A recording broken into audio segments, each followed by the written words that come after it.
There's one guy in Russia that Vladimir Putin, the president, fears more than anyone else.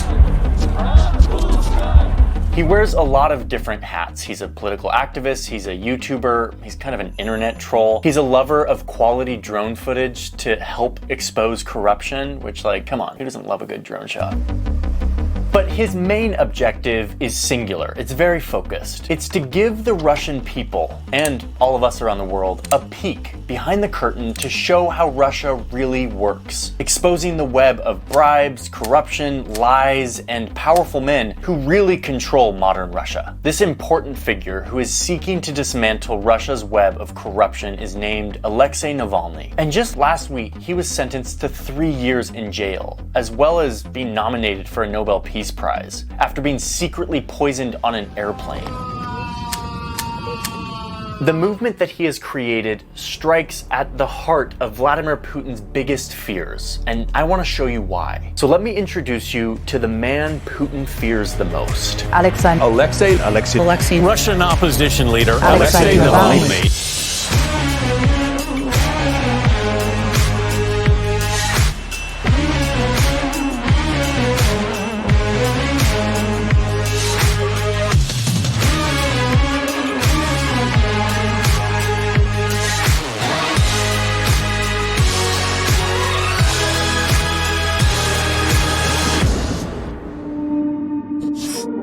Okay, so let's rewind to summer of last year. Alexei Navalny is in a city in eastern Russia. He's in a hotel room about to head to the airport to catch a flight. When he arrives to the airport, other passengers recognize him because he's kind of a big deal in Russia, and they snap some photos with him. Then he gets on the flight. The flight takes off. It's a 4-hour flight from this city of Tomsk to Moscow, where he's going. Everything's going normal for the first 30 minutes of this flight, but then Navalny starts to feel weird. A flight attendant offers him a bottle of water and he refuses, but soon this feeling weird turns into severe pain. He runs to the lavatory looking for some reprieve. He's going in and out of consciousness. He may be going into a seizure. His heart is slowing down. His muscles are convulsing and seizing. No one has any idea what's happening. A nurse aboard steps up and helps keep him conscious while the pilots reroute for an emergency landing at a nearby city in Russia. The plane lands at the closest airport where medics sprint onto the runway to help, only for the medics to say, and I quote, "This is not a case for us. He needs intensive care." Navalny is then rushed to a hospital, but what happens inside this hospital is kind of mind-blowing.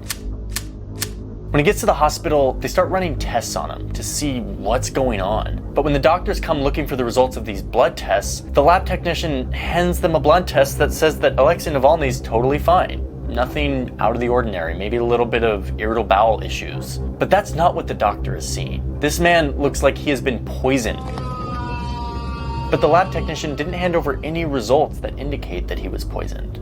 Something is up. The doctors go ahead and go with their instincts and treat him for poisoning because that is the symptoms that they are seeing. They put him on a ventilator and they put him into a medically induced coma to recover. Over the next few days, Alexei Navalny is in the intensive care unit, in a coma, in this hospital. But the hospital starts to fill up not just with doctors, but Russian government officials who start barring people like his wife and his personal doctor from entering the room. Navalny and his family do not feel safe in this hospital. It's at this time that a German humanitarian nonprofit organization offers to charter a jet to fly him from this town in Russia, out of Russia, to be treated in Berlin.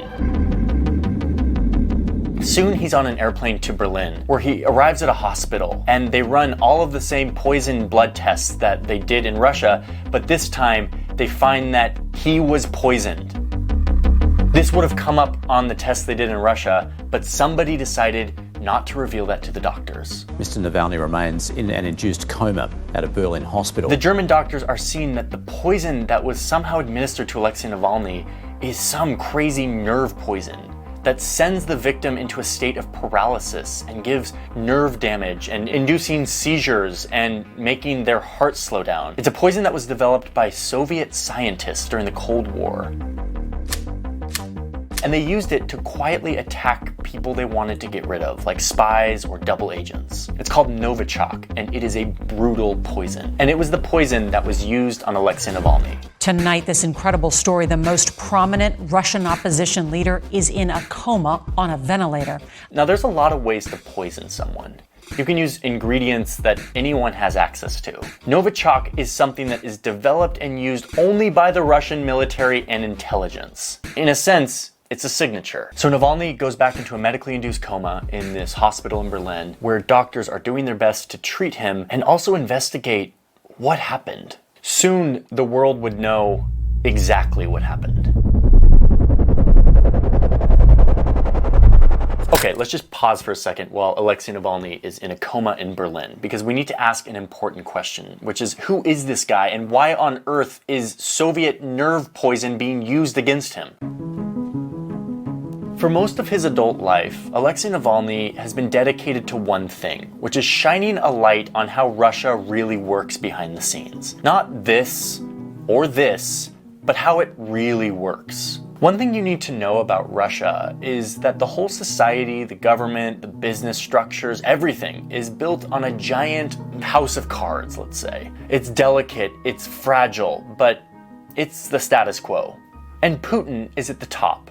From there, you have the people closest to Putin's, the ones that have his ear. They're rich Russian billionaires who control Russia's main industries like oil and gas, mining, telecoms, all the richest guys in Russia. These guys do favors for Putin, and Putin does favors for them in the political sphere. They scratch each other's back, and in doing so, they maintain control over everything that gets done in Russia. And this model repeats itself as it trickles down to regional governments and then to town and city governments, who all operate in the same manner, keeping the society stable through a culture of bribery, secrecy, and intimidation. And it all happens in the name of keeping Putin secure in his position so that he can in turn keep his rich friends happy. The reason why Putin fears Alexei Navalny is because Navalny wants all Russians to see exactly how this works, to shine a light on it, which could easily turn the people against the system, to knock down this house of cards from the ground up,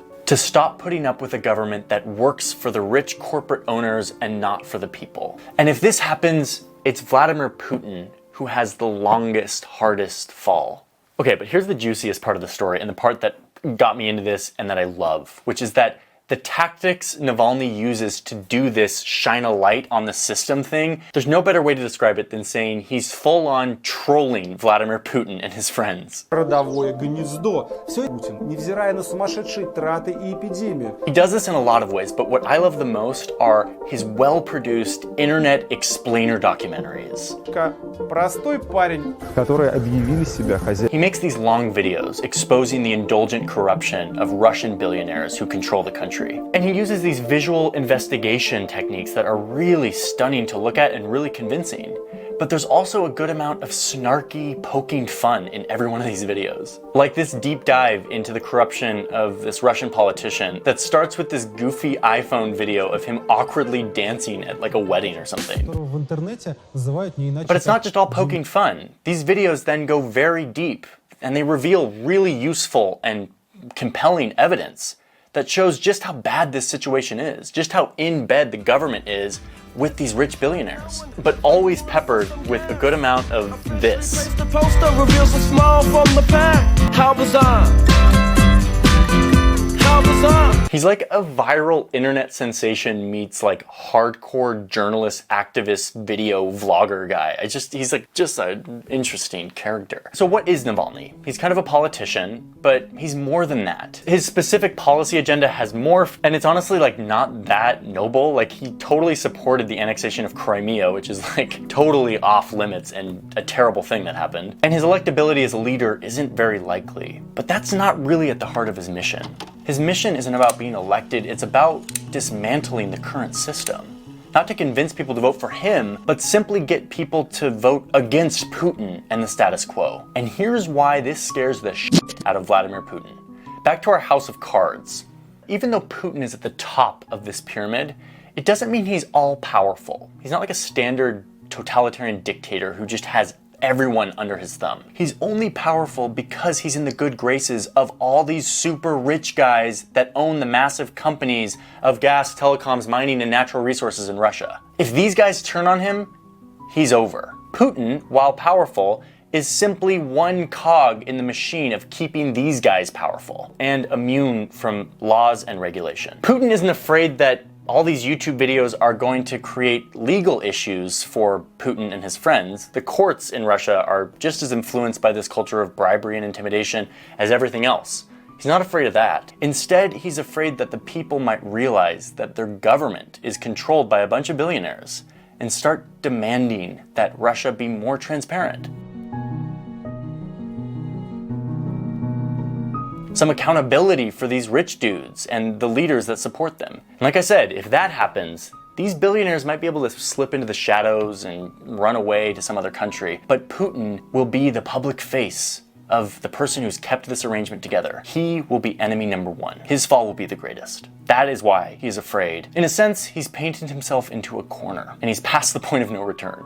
He must maintain the current system, or he will face the wrath of his people. So far, the only person who has actually garnered that wrath is Alexei Navalny. How corrupt do you think is Mr. Vladimir Putin? He's the basement of this corruption. He's personally involved in corruption, and he's encouraging our official for corruption. It's his way of ruling country. Vladimir Putin made his first visit since Russia annexed Crimea. Vladimir Putin casts his shadow across the boundary of Europe and Russia. So, Putin goes to greater and greater lengths to ensure that he remains popular among his people and show the billionaires that he's still the right guy to keep this system of corruption going. He does this in a few ways. The first way he keeps popularity among his people is my favorite, and it looks like this. He stages these absurd photo ops where he's like surveying the land on a horse with no shirt, or playing hockey with a bunch of literal professional hockey players from Russia, and he's actually better than all of them, and he scores 8 goals in the course of this video. It's amazing.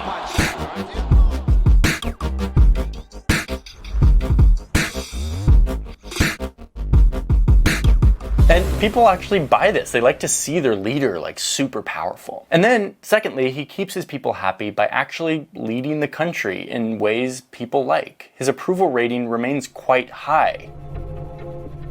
But more and more, as Putin and this house of cards feels threatened, Putin is resorting to more extreme means to keep this system secure. Из того, что там указано в качестве моей собственности, ни мне.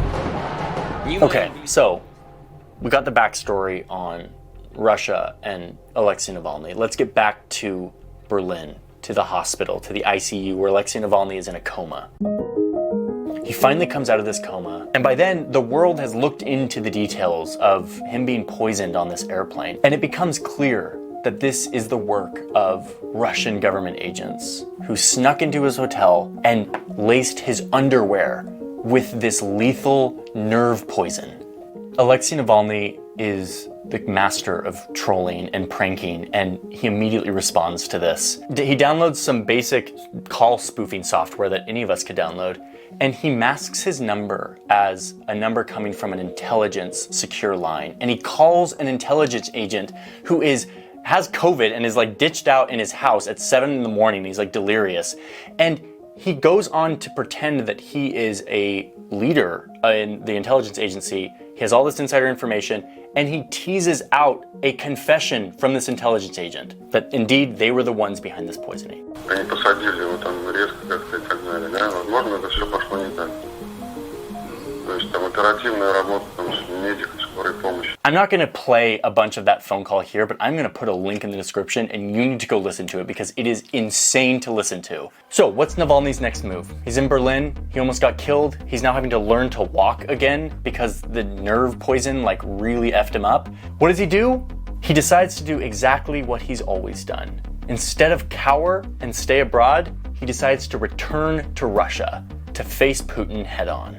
Upon his return, he releases a documentary that is his most epic documentary yet. He was working on it before he got poisoned. This one focuses entirely on Putin and his network of bribes, cronyism, and loads of amazing drone footage of Putin's lavish palace on the Black Sea. In true Navalny fashion, he makes it clear that he's going to release the film after he returns to Moscow because, in his words, потому что мы не хотим, чтобы главный герой этого фильма думал о том, что мы его боимся, и что я буду рассказывать о его самом страшном секрете, находясь за границей. The documentary becomes one of the most instantly viral videos ever to appear on the YouTube platform. It currently has 110 million views. My favorite part of this doc is when Navalny's team goes to the shores of the Black Sea. They blow up this inflatable boat, and then they get a drone in the air, and they fly over this giant palace on the shores of the Black Sea. And then they do what I love, which is animation on top of drone footage to help expose a crazy story. They start to pick apart every aspect of this palace. They get the original blueprints to show that there's a hockey rink in the basement, there's a full casino, and all of this for the benefit of the president of the country. But of course, it's not owned by the president, it's owned by his buddies. Some rich billionaire dude actually owns it, but who actually benefits from it? Putin. It's like a symbol of the whole Russian system in one drone shot. Freaking beautiful. No political leader should have a palace like this. Alexei Navalny, who returned to Moscow for the first time since he was poisoned last summer. Navalny lands in Moscow, and what happens? He's immediately arrested. On what charges? Well, they claimed that he was violating parole from some old fake set of charges brought against him years ago that were thrown out later. They were totally fake, and yet the Russian state continued to say that he had to report for parole. Turns out he couldn't report to parole officers because he was in a coma from being poisoned by the Russian government. And yet, he gets arrested. He'd only been back on Russian soil a few minutes when Alexei Navalny was told he was being detained. A kiss goodbye for his wife Yulia. Russia's justice system has been a sham for a long time. This isn't new, but just how blatant this is, how clearly faked all of this is to silence a threat to the leader, that's a new low for Russia and its justice system. So Navalny is arrested and put on trial. The people take to the streets of Moscow and around the country. The police meet them with force, arresting over 1,000 protesters and now arresting journalists. Here's a clip of Navalny's lawyer speaking openly to the media in the middle of Moscow, and out of nowhere, a group of policemen come detain her. Just like in broad daylight.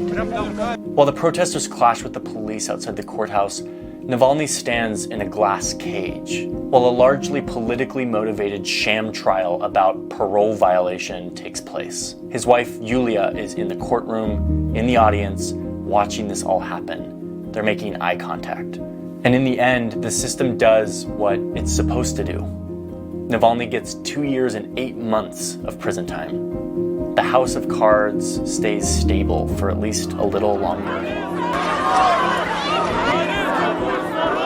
This movement was never about Alexei Navalny or his politics, and it likely never will be. He will never be the leader of Russia. His role in all of this is focused on one thing: showing the people how their country really works, ripping away the curtain that veils how their government uses the resources of the people and who it serves and who it doesn't. Doing so threatens the security of Vladimir Putin and his friends, which is why the system is reacting, going to greater and greater lengths to muzzle Navalny and anyone like him. The question for me is, how far will this go? How much is too much before the Russian people decide to take back their country?